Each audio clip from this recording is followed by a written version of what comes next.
Welcome to the Salmon Runs YouTube. Enjoy the video. You have essentials ready: business profile, ads manager access, and a linked Facebook page. Start by choosing one clear objective: traffic, conversions, or engagement, because focus improves learning. Next, create a tight initial audience. Pick location, age range, and 1-3 interests. Set budget for 3-7 days to gather data. This helps the algorithm optimize. Once done, select one high-quality creative and a single call to action. Make sure to enable pixel or conversion tracking before you press publish. Now you move into experimentation and optimization. This is the complex middle.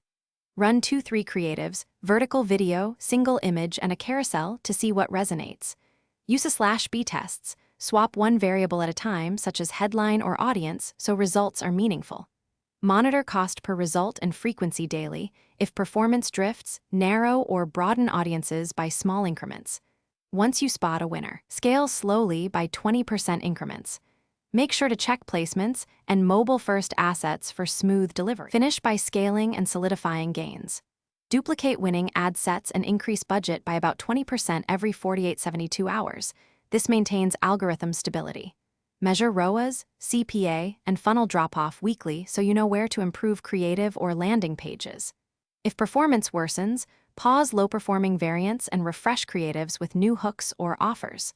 One key troubleshooting tip: if CPA rises suddenly, revert to the last known good creative and narrow audience for 48 hours to retrain delivery and restore efficient results.